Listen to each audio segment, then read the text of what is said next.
دوسری چیز کہ جو مطہرات میں شامل ہے وہ بھی بہت ساری نجس چیزوں کو پاک کرتی ہے، اور وہ زمین ہے۔ پانی مطہرات میں سے ہے، بہت ساری اشیاء کو پاک کر دیتا ہے۔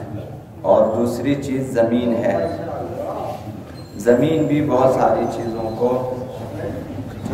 پاک کر دیتی ہے۔ زمین پاؤں کے تلوے کو پاک کر سکتی ہے اور جوتے کے نچلے حصے کو بھی پاک کر سکتی ہے، البتہ اس میں 4 شرائط ضروری ہیں۔ اولاً یہ کہ زمین پاک ہو۔ جس زمین پہ چل کر ہمارے پیروں کے تلوے اور جوتوں کے نچلے حصے پاک ہو جاتے ہیں وہ زمین پاک ہونی چاہیے۔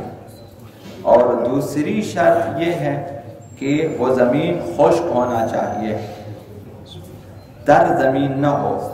گیلی زمین پر چل کر پیروں کے تلوے پاک نہیں ہوتے، جوتوں کے نچلے حصے پاک نہیں ہوتے، یہ خشک ہونا چاہیے۔ جس طرح نجس زمین پر چلنے سے پاک نہیں ہوتے، اسی طرح تر زمین پر چلنے سے بھی پاک نہیں ہوتے۔ تو پاک ہونا شرط ہے، خشک ہونا شرط ہے۔ تیسری شرط یہ ہے کہ نجاست راستہ چلنے سے ہی صاف ہو جائے۔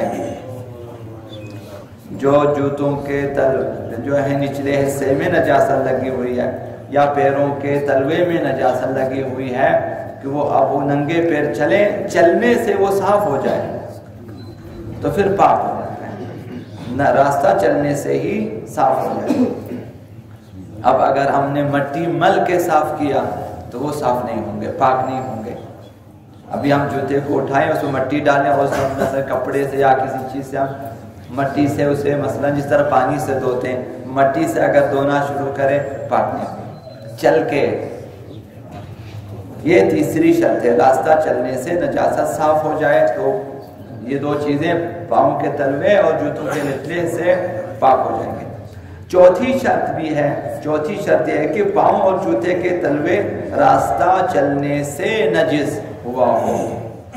ایسا نہیں ہے کہ واش روم میں نجس ہو جائے اور ہم زمین پر چل کر پاک کرنا چاہیں، کیونکہ وہ چلنے سے نجس نہیں ہوا، راستہ چلتے چلتے پیر نجس ہو گیا، پیروں کے تلوے راستہ چلتے پاک زمین پر چل کر صاف ہو جائے تو تلوے پاک ہو جائیں گے۔ جوتوں کے نچلے حصے بھی یہی ہے کہ زمین نجس تھی، آپ کا جوتا نجس ہو گیا اور پاک زمین پر خشک زمین پر آپ چلے اور وہ صاف ہو جائے نجاست تو تلوا پاک ہے، پاؤں کا نچلا حصہ جوتوں کا اور پیروں کا تلوا اسی طرح۔ تو یہ 4 شرائط ہیں، زمین بھی پاک ہو، زمین خشک ہو اور راستہ چلنے سے نجاست صاف ہو جائے، نجاست جو ہے وہ راستہ چلنے سے ہی لگی ہو۔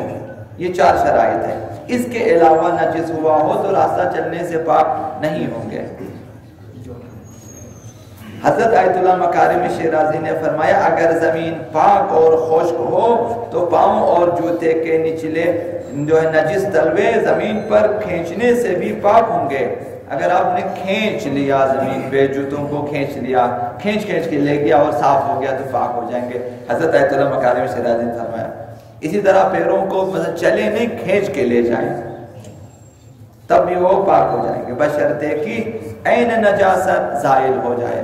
خون لگا تھا یا مثلا کوئی اور نجاست اس پہ جو ہے یا نجس جو ہے کیچڑ وغیرہ لگا، جو بھی نجاست لگی ہوئی ہے وہ راستہ چلنے سے کھینچنے سے پاک ہو جائے۔ جب پاک ہو جائیں گے، زمین خشک ہے، زمین پاک ہے اور کھینچنے سے پاک ہو جائیں گے، نجاست جب زائل ہو جائے گی۔ اب اگر قالین جیسی چیزیں، دری جیسی چیزیں، چٹائی جیسی چیزیں اور گاز وغیرہ پر اگر چلنا شروع کریں تو یہ پیروں کے تلوے پاک نہیں ہوں گے۔ نجس پیروں کے تلوے، نجس تلوے اور جوتوں کے نچلے حصے جو نجس ہیں، قالین پر چل کر یہ چیزیں پاک نہیں ہو سکتی ہیں۔ اسی طرح دری یا چٹائی پر چلیں، یہ دونوں چیزیں پاک نہیں ہوں گی، اور گاز پر چلنے سے بھی پاک نہیں۔ تو مٹی پہ چلنا چاہیے، زمین پہ، اب اس میں ریت بجری جو بھی پرواہ نہیں ہے، زمین ہونا چاہیے، گاز نہ ہو، اور وہ زمین بھی خشک ہو اور پاک ہو۔